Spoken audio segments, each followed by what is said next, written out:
देख रहे हैं ग्लोब न्यूज झारखंड। मैं नंदिता आपके साथ। आइए नजर डालते हैं आज के समाचारों पर। News Jharkhand sponsored by CTA aviation and hospitality management.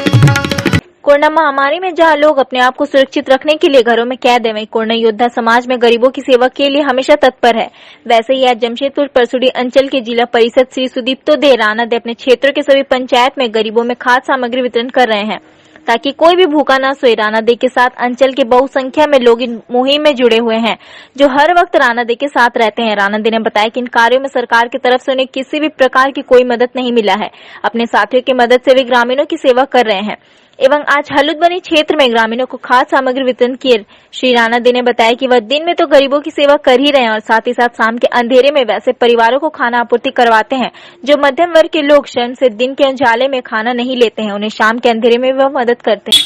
आपका नाम? ये किसके द्वारा आप लोग को ये दिया जा रहा खाद्यान्न?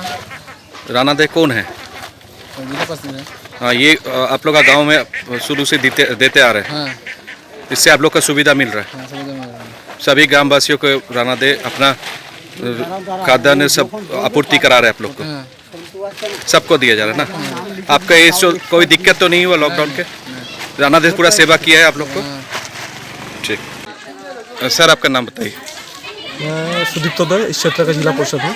सर, ये इस गांव का नाम क्या है? कोचाकुली। इस क्षेत्र छोड़ के मेरा 8 पंचायत है, ये छोड़ के अब सब जगह में देना पड़ रहा है। 8 पंचायत में देना पड़ रहा है। इस गांव में हम इस बार लेके तीसरा बार दे रहे हैं। अभी जो जितना जरूरतमंद आदमी को है हम लोग खाना। कितना दिन से लगभग ये चल रहा है? चल रहा आपका 44-45 दिन हो रहा है। आज लेके 45 दिन हो रहा है। 40-45 दिन। जहाँ तक हम लोग को खबर है कि जिला परिषद को गवर्नमेंट की तरफ से कोई फंड नहीं मिलता है, तो इतना सारा व्यवस्था आप कैसे कर रहे हैं? देखिए, सबसे बड़ी बात है हमारा साथ जो जितना हमारा सहयोगी है उतना, और डॉक्टर है और बहुत समाज सेवी, सब हम लोग मिल के, और डेली हमारा 3.5 से 4 कुंटल हम लोग को चावल लग रहा है और जितना जरूरतमंद आदमी हम लोग को खिला रहे हैं। और हमारा क्षेत्र इतना बड़ा है कि सरकार की तरफ से अभी ऐसे कुछ मिला नहीं, तो हम लोग अपने सबके सहयोग से अभी एक टीम जो देख रहे हैं, पूरा टीम के सहयोग से सब कुछ चल रहा है। सुना है आप इस एरिया में राणा दा नाम से फेमस है, तो ये टीम राणा काम कर रहे है क्या? नहीं, पूरा टीम हमारा काम कर रहा है। ये आपका पूरा टीम काम कर रहा है। तो सारा टीम मिलके ये आपका जो कोरोना जो योद्धा है, ये सारा योद्धा आपके साथ है।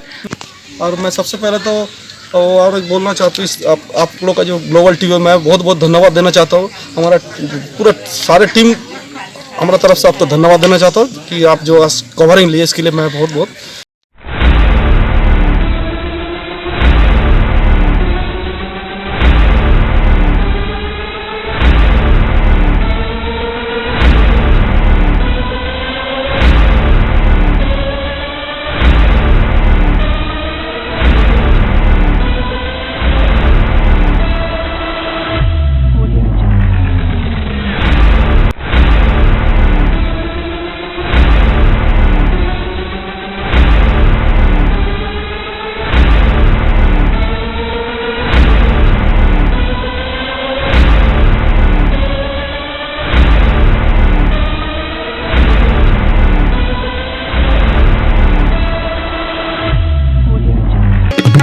सरायकेला खरसा जिले के आदितपुर नगर निगम के डिप्टी मेयर गुस्से में नजर आए। वैसे उनके गुस्से का कारण वार्ड 16 में असामाजिक तत्वों द्वारा टैंकर से पानी की आपूर्ति करने पहुंचे निगम के चालक को पिटाई किए जाने का है। एक और कोरोना वायरस पूरी दुनिया में कोहराम मचा रखा है, तो दूसरी तरफ गर्मी के सितम के बीच पानी को लेकर हाहाकार जारी है। जहां कोरोना संकट के बीच पानी के लिए लोग सोशल डिस्टेंसिंग को भूल सड़क पर उतरते देखे जा रहे हैं। वैसे सरायकेला खरसा जिले के आदितपुर नगर निगम क्षेत्र के लिए पहला अवसर नहीं है कि लोग पानी के लिए सड़क पर उतरते देखे जा रहे हैं। पेयजल विभाग का कहना है कि नगर निगम इलाके के लोगों से कर वसूल कर खुद रख लेती है, लेकिन विभाग को 1 रुपए भी नहीं देता। इसमें विभाग के लिए मेंटेनेंस करना मुश्किल हो जाता है। वहीं निगम के डिप्टी मेयर का दावा है कि उनके द्वारा टैंकर से जलापूर्ति कराया जा रहा है, लेकिन शरारती तत्वों द्वारा टैंकर चालक के साथ हाथापाई की जा रही है। वैसे उन्होंने वैसे लोगों को चिन्हित कर FIR दर्ज कराने की बात कही है। और ये प्रॉब्लम हम लोग का चले आ रहा, मतलब साल हो गया, 5-7 साल से हरदम पानी हम लोग आता ही नहीं। तब हम लोग दिंदली बस्ती से, दिंदली बस्ती कोचाकुली वार्ड 16। फिर हम लोग यहाँ पे आए, पहले PhD हम लोग गए, PhD में वहाँ पे कोई सुनवाई नहीं हुआ।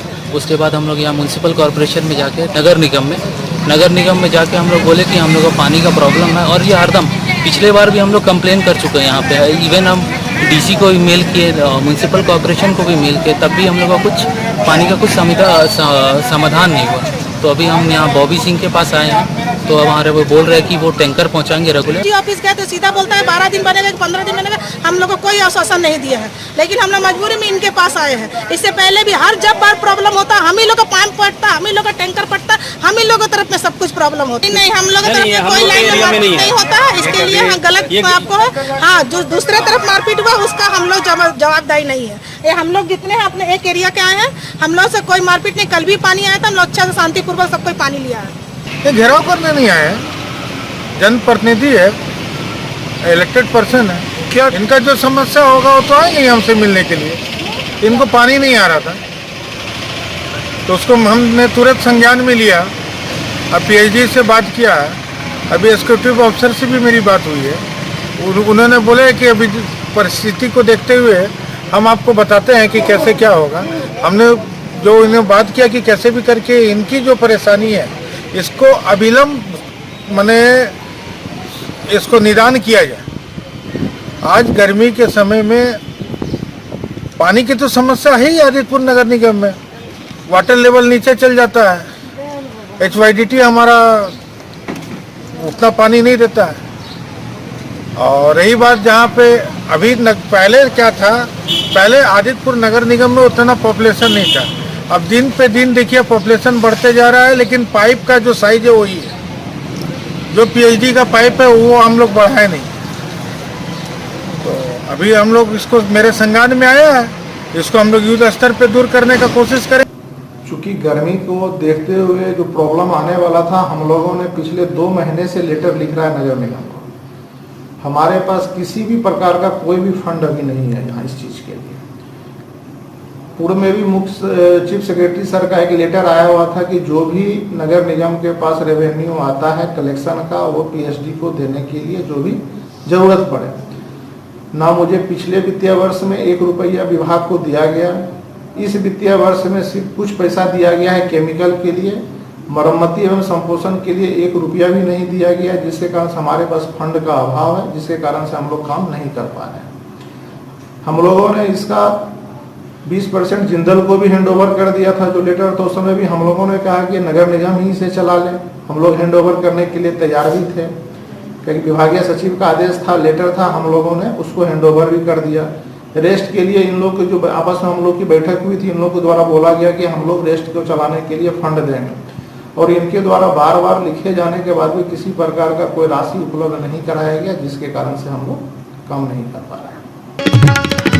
जमशेदपुर के जुगसराय विधानसभा क्षेत्र अंतर्गत खकड़ीपाड़ा पंचायत इलाके में बने पंचायत भवन इन दिनों जर्जर अवस्था में। गौरतलब हो कि यह पंचायत भवन विगत 8 वर्षों पूर्व बनाई गई थी, जिसे क्षेत्र के पंचायत सदस्यों द्वारा संचालित किया जाना था, लेकिन इस भवन में अब तक बिजली और पानी का कनेक्शन नहीं किया गया है।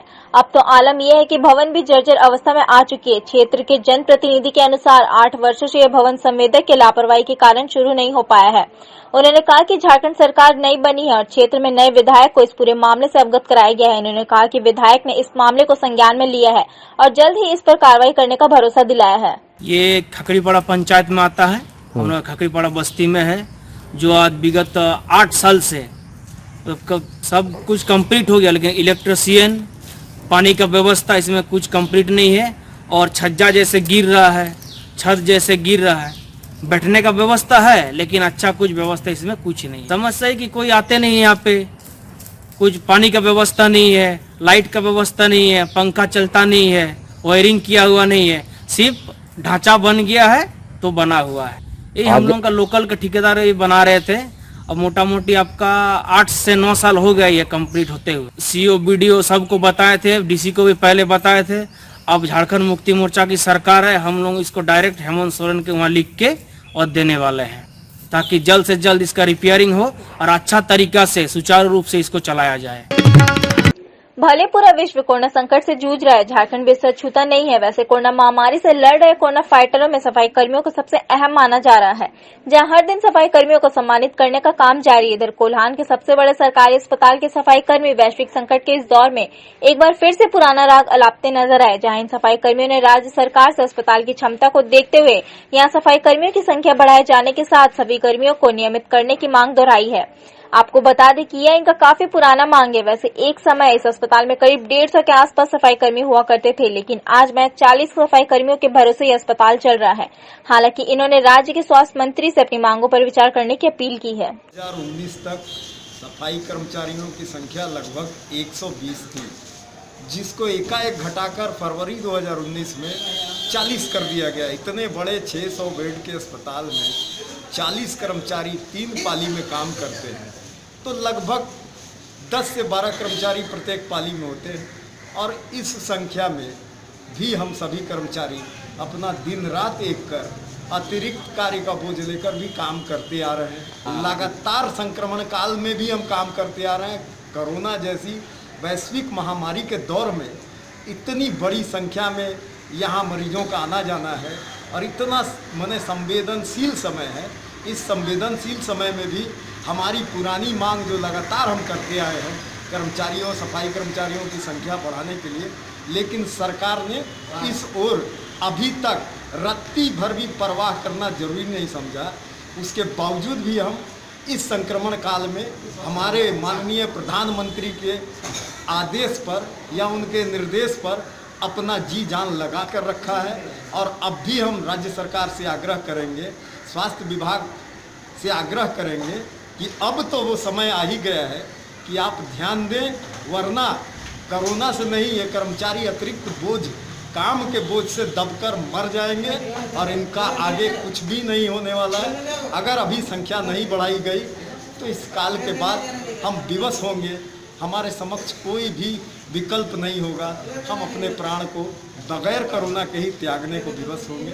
सरकार इस पर संवेदनशील तरीके से विचार करे, यही हमारे सफाई कर्मचारी संघ का सरकार से आग्रह होगा। मैं दरअसल सरकार अर्थात विभाग के मंत्री जी से ही आग्रह करता हूं कि वो स्वयं भली भांति जानते हैं कि क्या समस्या है एमजीएम की। आज से नहीं, वो जन्म के उपरांत से ही जानते हैं। राजनीतिक में जब उनका जन्म हुआ उससे ही जानते हैं वो कि क्या समस्या है।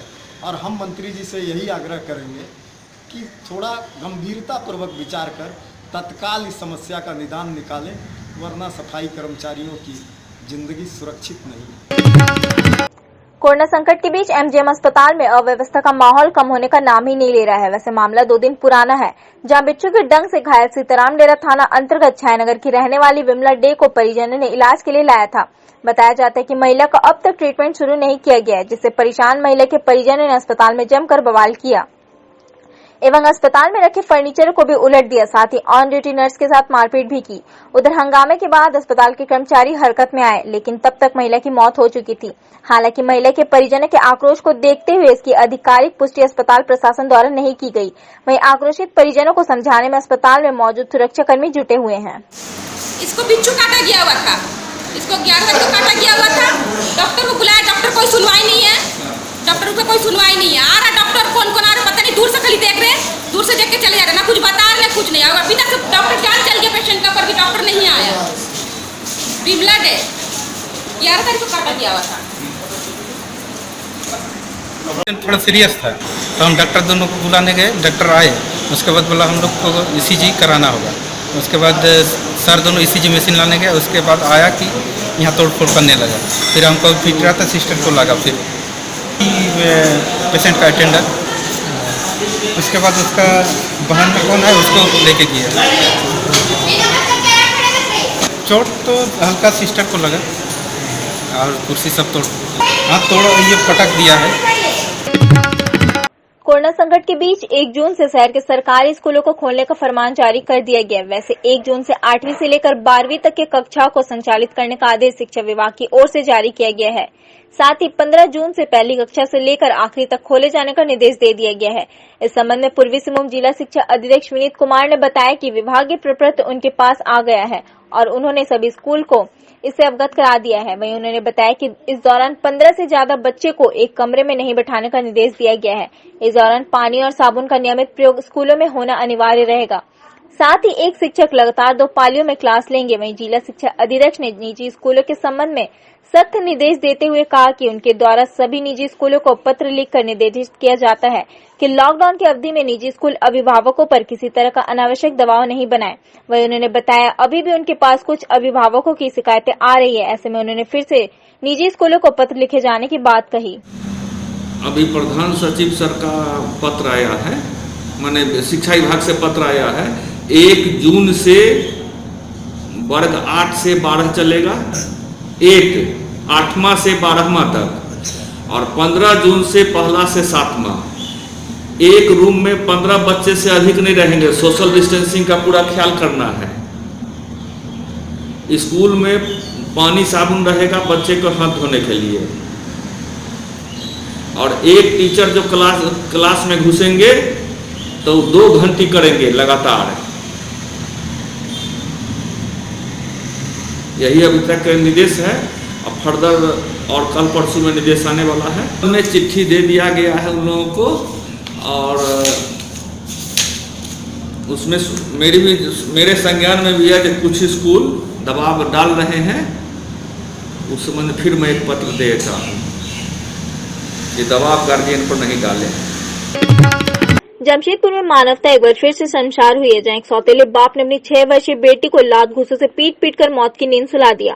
मामला ओलीडी थाना अंतर्गत राजीव पथ का है। बताया जाता है कि मासूम बच्ची को उसके सौतेले बाप ने इसलिए पीट कर हत्या कर दी क्योंकि उसने सोए अवस्था में टॉयलेट कर दी थी। उधर घटना की सूचना मिलते ही खुद सिटी एसपी ओलीडी थाना पहुंचे और मामले की तफ्तीश में जुट गए। वही बच्ची की मां ने बताया कि उसका सौतेला पति अक्सर बच्चों के साथ उसकी भी बेरहमी से पिटाई किया करता था। 2 दिन पूर्व छोटी बेटी को भी जानवरों की तरह पीटा था। उसने बताया कि घटना के दिन उसने काफी जद्दोजहद के बाद बच्ची को हैवान पति के चंगुल से छुड़ाया था, लेकिन अस्पताल में उसने दम तोड़ दिया। वहीं घटना के बाद हत्यारा बाप फरार बताया जा रहा है, जिसकी गिरफ्तारी को लेकर पुलिस छापेमारी कर रही है। सौतेला बाप कि बच्चा टॉयलेट कर दिया बोल के गलती कर दिया। सौतेला बाप का नाम सागर सिंह। हाँ, उसको कल मारा था, पता नहीं उसको क्या हो जाता था। कभी भी कुछ बात में हम हाथ उठाता, जब मारता था तो रुकते ही नहीं था। हम तीनों को बहुत मारता करता था। डांगा में डांगा में क्या काम कर रहे हैं? ऐसे मुखिया डांगा पार्किंग है ना, वहीं पर 6 साल। क्या चीज से मारा है इसको? लात से मार दिया। तो तुम लोग कुछ की नहीं?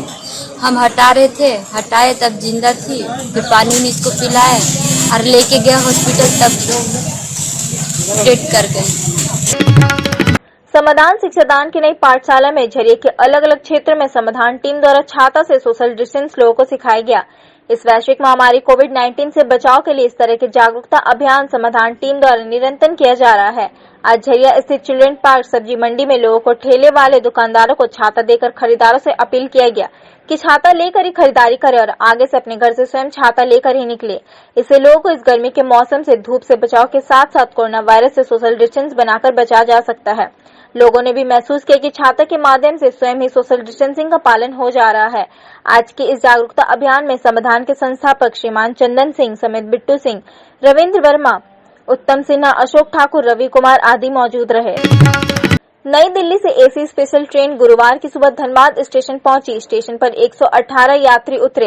यह यात्रियों को सोशल डिस्टेंसिंग के पालन के तहत बाहर निकाला गया। स्टेशन परिसर के बाहर जिला प्रशासन ने गाड़ियों की व्यवस्था की थी, जिससे दिल्ली से लौटे यात्री घर की ओर रवाना हुए। इससे पहले उनकी मेडिकल स्क्रीनिंग भी की गई। यात्रियों के नाम, पते, मोबाइल नंबर व अन्य जानकारियां भी दर्ज किए गए। ट्रेन के पहुंचने के बाद सभी यात्री सोशल डिस्टेंसिंग का पालन करते हुए ट्रेन में सवार होकर हावड़ा के लिए निकल पड़े। रेलवे द्वारा 15 स्पेशल ट्रेनों को चलाने की घोषणा की गई है। कोरोना को लेकर जारी लॉकडाउन में रेलवे की ओर से नई दिल्ली से हावड़ा जाने वाली पहली स्पेशल ट्रेन है। धनबाद स्टेशन के बाहर मौजूद सामान उठाने वाले कुलियों ने भी सोशल डिस्टेंसिंग के नियमों का पालन 15 डेज पूरे के लॉकडाउन के अंतर्गत, और इस दौरान वहाँ तो ऐसे कुछ किस तरह का दिक्कत नहीं था, बट आप कहीं निकल नहीं सकते हैं। और अभी हम लोग को अपने घर आके बहुत अच्छा लग रहा है। कहाँ घर हो आपका? हमारा घर देवघर है। अच्छा। और हम बहुत अच्छा फील कर रहे हैं क्योंकि हमारी फैमिली साथ में थी, तो थोड़ा सा ज़्यादा प्रेशर हो जाता है कि अगर ऑफिस भी खुलता है तो आप ऑफिस नहीं जा सकते क्योंकि बच्चे हैं, बहुत सारी चीज़ों का ध्यान रखना पड़ता है। इसलिए अब अभी हम लोग घर चले आए हैं तो बहुत अच्छा फील कर रहे हैं अपने राज्य, अपने देश, अपने सिटी में आके। वहाँ पर किसी प्रकार की कोई दिक्कत हो रही थी लॉकडाउन के दौरान? कोई दिक्कत नहीं था क्योंकि हम लोग का एरिया था वो ग्रीन जोन में था। दिल्ली के अंदर भी शाहपुर में हम लोग रहते थे, वो भी ग्रीन जोन में था। वहाँ कोई भी केस नहीं था और वहाँ पर सुबह 7 बजे से लेकर शाम 7 बजे तक मार्केट ओपन थी। जो भी चीज़ जरूरी सामान के लिए दुकानें खुलती हैं और किसी तरह का वहाँ दिक्कत नहीं यात्रा में किसी प्रकार की कोई कठिनाई दिक्कत? नहीं, कोई दिक्कत नहीं था, बहुत अच्छा था। अच्छा, नाम क्या हुआ? मेरा नाम मोहम्मद शहाबुद्दीन है। अच्छा, देवघर जा रहे हैं ना जी। लॉकडाउन 3 के लागू होते ही मजदूरों का धैर्य टूट गया, जिसके बाद मजदूर पैदल या साइकिल से ही अपने घर की ओर निकल पड़े। मगर इन मजदूरों के पास खाने पीने के कोई सामान नहीं होने से इनकी स्थिति पैदल चलते चलते या साइकिल से आने के क्रम में दयनीय होती जा रही है। इसको देखते हुए प्रशासन की ओर से बॉर्डर पर हर आने वाले मजदूरों को चूड़ा गुड़ दिया जा रहा है ताकि इन मजदूरों को भूखा न रहना पड़े। वहीं कोरोना वायरस को लेकर प्रशासन की ओर से सीमावर्ती क्षेत्र में काफी एहतियात बरता जा रहा है। बिना पास वाले वाहनों को प्रवेश करने पर पूर्णतः रोक लगा दिया गया है। लॉकडाउन के दौरान जो है सुरक्षा के दृष्टिकोण से सील किया गया है। अगर उड़ीसा से कोई किसी को आने नहीं दिया जा रहा है, नहीं किसी को जाने दिया जा रहा है। यहाँ पर बाहरी अगर लेबर मजदूर जो आता है उसके लिए चूड़ा गुड़ का व्यवस्था किया गया है, पानी वगैरह का भी व्यवस्था किया गया है ना। कड़ी सुरक्षा के साथ हम लोग यहाँ पर मजिस्ट्रेट के साथ तैनात हैं। युवा भारत की ओर से संचालित ऑनलाइन निःशुल्क पतंजलि बाल संस्कार शिविर में बच्चों ने कई आसन और प्राणायाम का अभ्यास किया। बच्चों को सूर्य नमस्कार, उत्तान पादशान एवं अनेक आसन का अभ्यास कराया गया। एवं संचालक नरेंद्र कुमार ने बताया कि बच्चों के बीच इस शिविर की लोकप्रियता बढ़ रही है। शिविर प्रतिदिन सुबह 6 से 7 बजे तक संचालित होता है। मुख्य अतिथि जितेंद्र प्रसाद ने कहा कि योग से शारीरिक, मानसिक और आध्यात्मिक बल मिलता है। 1 2 3 4 5 6 7 8 9 10 11। मेरा नाम सुनाया पड़वा है, मैं यूकेजी में पढ़ती हूँ।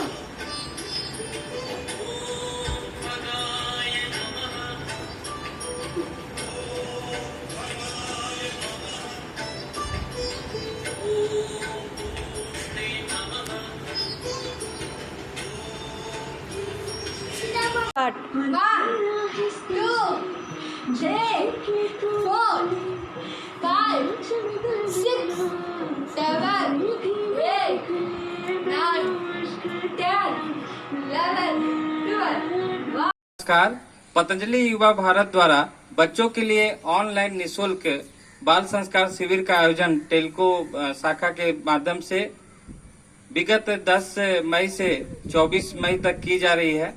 इसमें विभिन्न स्कूलों के करीब 150 बच्चों ने आवेदन किया है और प्रतिदिन प्रातः 6 बजे से 7 बजे के बीच इस शिविर का संचालन किया जा रहा है। शिविर के माध्यम से बच्चों में योग के प्रति जागरूकता लाने का प्रयास किया जा रहा है। साथ ही साथ कई ऑनलाइन प्रतियोगिताओं का भी आयोजन किया जा रहा है। बच्चे इसकी रिपोर्टिंग खुद कर रहे हैं। साथ में प्रतिदिन एक औषधीय पौधे के बारे में जानकारी दी जा रही है। शिविर का समापन 24 मई को यज्ञ हवन, ऑनलाइन यज्ञ हवन के माध्यम से किया जाएगा। इससे टेल्को और आसपास के क्षेत्र के कई बच्चे लाभान्वित हो रहे हैं। साथ ही साथ दूसरे राज्य के भी बच्चे इससे जुड़ रहे हैं और इस तरह योग का एक समागम पूरे भारत में हो रहा है। इस ऑनलाइन पतंजलि बाल संस्कार शिविर के माध्यम से यह युवा भारत द्वारा आयोजित तीसरा बाल संस्कार शिविर है। कोरोना संकट के कारण इस शिविर का संचालन ऑनलाइन किया जा रहा है। धन्यवाद। नरेंद्र कुमार, जिला प्रभारी, पतंजलि युवा भारत, पूर्वी सिंहभूम, झारखंड। क्या एयर होस्टेस बनना और वर्ल्ड की टॉप एयरलाइंस के साथ काम करना है आपका सपना? तो 12वीं के बाद ज्वाइन कीजिए CTA aviation and hospitality management institute, now open in Jamshedpur. Practical training के साथ पाइए एयरपोर्ट और 5-स्टार होटल्स में इंटर्नशिप करने का मौका and 100% placement. Education loan available. अभी कॉल कीजिए at 7004615 405।